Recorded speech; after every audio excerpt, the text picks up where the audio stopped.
Bonjour, un nouveau point de situation à la veille du week-end. Un week-end qui verra heureusement la réouverture de tous les commerces. Dès le premier confinement, la ville de Cré a essayé de partager avec vous tous le message « J'y suis, j'y vis, j'achète ici ». Il y a un grand enjeu dans cette période de crise, mais de toute manière dans la vie de la ville, à soutenir et à faire vivre le commerce local. Un certain nombre de commerçants feront l'effort d'être ouverts le dimanche au mois de décembre, alors que d'habitude ils ne l'étaient pas. Là aussi, il est important de jouer le jeu. Le site de la ville, la page Facebook de la ville vous indiquera très régulièrement la liste des commerçants ouverts dimanche et qui nous le signale.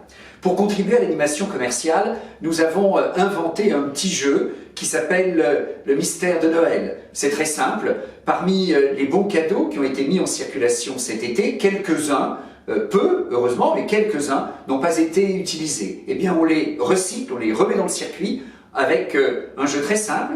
Il faudra trouver des indices sur les vitrines virtuelles de commerce qui sont sur le site acheteracré.com et ceux qui trouvent les indices, les premiers, gagneront des chèques cadeaux. La règle du jeu, vous l'aurez sur acheteracré.com. Là aussi, il faut faire vivre le commerce dans la vie réelle, dans la rue, dans les magasins, et puis jouer le jeu au sens propre et au figuré du site acheteracré.com qui, plus que jamais, a du sens. Le pont Frédéric Mistral va être impacté sur un calendrier un peu différent de celui que je vous ai dit la dernière fois, du fait des travaux de la passerelle. Les travaux de la passerelle se déroulent à Saint-Ferréol, il y a des techniciens, des ouvriers que vous voyez de temps en temps intervenir sur le site même. Mais concrètement, le pont va redevenir à sens unique à partir du lundi 7 décembre. Lundi 7 décembre, le pont en sens unique, dans le sens entrant dans la ville. On encourage l'entrée dans la ville, le sud vers le nord. Et le pont sera tous les week-ends de décembre à double sens de circulation pendant le week-end. On essaye vraiment de concilier à la fois les contraintes du chantier et puis l'accès le plus facile possible dans la ville. Plus facile, c'est le sens entrant.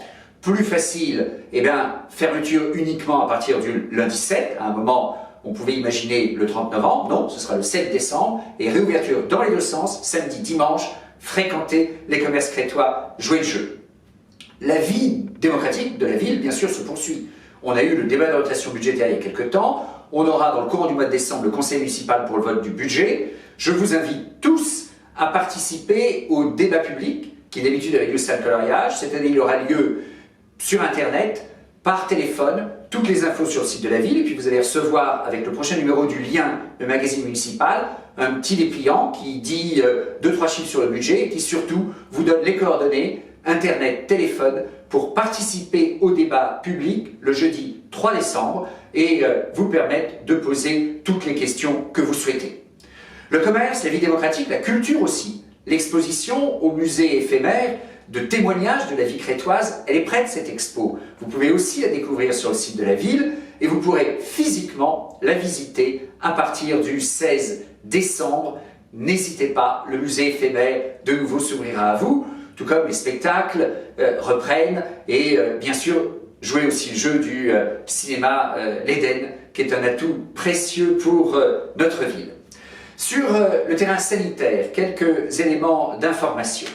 À l'hôpital, le nombre de lits dédiés Covid a été diminué tout simplement parce qu'il y a moins de demandes et moins de besoins. Au pic de cette deuxième vague, il y avait 18 lits dédiés Covid. Aujourd'hui, il y en a 8, dont 5, ce vendredi, sont occupés. Les consultations ont continué à l'hôpital. C'est important que vous sachiez cela et que vous en profitiez. De même que les urgences sont restées ouvertes et c'est heureux qu'on ait un service d'urgence à l'hôpital de Cré. Les interventions de chirurgie programmées, on espère et on s'organise pour les reprendre dès le mois de janvier. En EHPAD à l'hôpital. Vous savez que l'EHPAD de l'hôpital a été longtemps préservé, que malheureusement le Covid est arrivé de manière différente selon les unités. Il y a globalement, au sein des services de gériatrie de l'hôpital, 40 patients positifs Covid aujourd'hui. Je vous donne la répartition, que chacun sache. 9 sur le service, l'unité d'Armorin 1, 21 sur l'unité d'Armorin 2, 8 à la Tour et 2 au Flamand. Le personnel de ces unités peut lui-même bénéficier quand ils souhaitent chaque semaine de tests Covid antigéniques. C'est important aussi que les membres du personnel puissent être rassurés et sachent où ils en sont. À Rochecourbe, toujours pas de cas de Covid, ce qui est une bonne nouvelle pour Rochecourbe. Je vous rappelle qu'avec le Conseil régional, nous allons organiser des tests antigéniques à grande échelle entre le 16 et le 23 décembre, salle coloriage, de sorte que toutes celles et tous ceux d'entre vous qui souhaitez bénéficier d'informations puissent les avoir le plus largement. Vous pouvez d'ores et déjà faire des tests de différentes manières, différents tests au labo, mais aussi dans les pharmacies. Et il y a donc cette campagne grand public que nous allons mener avec aussi le soutien des infirmiers. Et grâce au Conseil régional, la ville organisant cela, salle coloriage, 16-23 décembre. Prenez soin de vous, prenez soin des autres et faisons en sorte que ce déconfinement progressif se fasse en respectant nos deux grands principes: préserver, protéger la santé des Crétois et encourager la vie la meilleure possible. Bon week-end et à bientôt.